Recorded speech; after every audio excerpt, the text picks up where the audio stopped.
మనం రోజు చూసే క్యాలెండర్ ఉంది గదా, జనవరి, ఫిబ్రవరి తేదీలు ఇవన్నీ చాలా సింపుల్గా, సహజంగా అనిపిస్తాయి.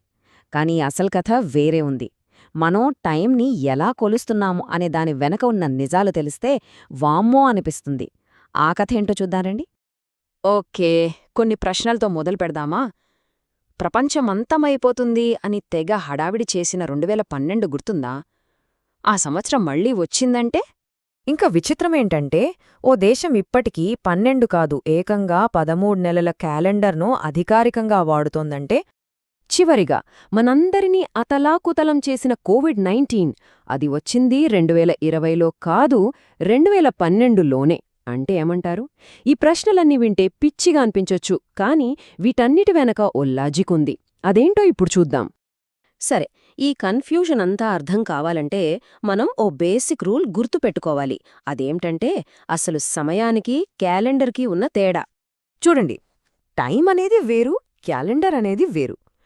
టైం అనేది ఓ సహజమైన ప్రక్రియ. భూమి తిరుగుతోంది, అది టైం. కాని క్యాలెండర్ అనేది మనం, అంటే మనుషులు, ఆ టైంని లెక్క పెట్టుకోవడానికి తయారు చేసుకున్న ఒక టూల్ మాత్రమే. అంతే. ఈ ఒక్క విషయం అర్థమైతే చాలు, మిగతాదంతా క్లియర్ అయిపోతుంది. అంటే ఈ విశ్వం దాని పనది చేసుకుపోతోంది ఫిజిక్స్ రూల్స్ ప్రకారం. కాని మనం మాత్రం ఆ కదలికల్ని లెక్కించడానికి మనకు నచ్చినట్టు కొన్ని సిస్టమ్స్ తయారు చేసుకున్నాం. అందుకే ఇన్ని తేడాలు, ఇన్ని గొడవలు. బేసిక్గా మన టైం లెక్కలన్నీ మూడు విషయాల మీద ఆధారపడి ఉంటాయి. భూమి తన చుట్టూ తాను తిరిగితే ఒకరోజు, సూర్యుడి చుట్టూ ఓ రౌండ్ వేస్తే ఒక సంవత్సరం, చంద్రుడు భూమి చుట్టూ తిరిగితే దాదాపుగా ఒక నెల. అంత సింపుల్గానే ఉంది కదా. కాని ఆ దాదాపుగానే మాటలోనే అసలు చిక్కంతా ఉంది. ఇదిగో ఈ నంబర్ చూడండి, 365.24219. భూమి సూర్యుడి చుట్టూ తిరగడానికి పట్టే కరెక్ట్ టైమిది. సరిగ్గా 365 రోజులు కాదు. ఆ పక్కనున్న ఆ చిన్న పాయింట్ 24219, ఈ చిన్న ముక్కే క్యాలెండర్ చరిత్రలో వచ్చిన ప్రతి సమస్యకు కారణం. ఒకవేళ ఈ చిన్న తేడాని మనం లైట్ తీసుకుంటే ఏమవుతుందో తెలుసా? ప్రతి సంవత్సరం క్యాలెండర్ కొంచెం వెనక్కి వెళ్తుంది. అలా వందల ఏళ్లు గడిచేసరికి మనకు ఎండాకాలం డిసెంబర్లో వస్తుంది, చలికాలమేమో జూన్లో. పండగలు, పంటలు అన్నీ అడ్డదిడ్డంగా అయిపోతాయి. ఈ ప్రాబ్లంని సాల్వ్ చేయడానికే మన పూర్వీకులు చాలానే కష్టపడ్డారు. అందులో రోమన్లు చేసిన ప్రయోగాలే మనమిప్పుడు వాడుతున్న క్యాలెండర్పై పెద్ద ఇంపాక్ట్ చూపించాయి.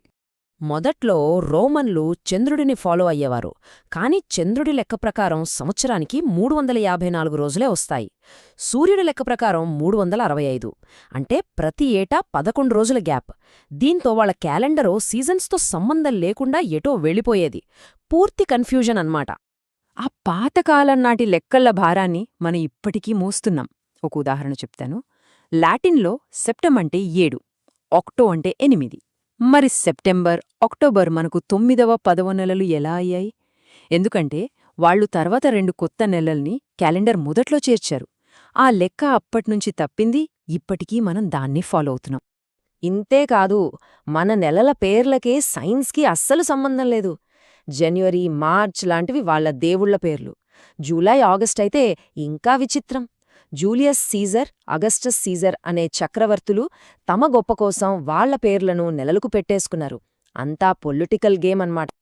ఇలా వందల ఏళ్లుగా పేరుకుపోయిన తప్పుల్ని సరిచేయడానికి ఒక సైంటిఫిక్ సిస్టమ్ అవసరమైంది. అప్పుడొచ్చిందే గ్రెగోరియన్ క్యాలెండర్. పోప్ గ్రెగరీ పేరు మీద దీన్ని మొదలుపెట్టారు.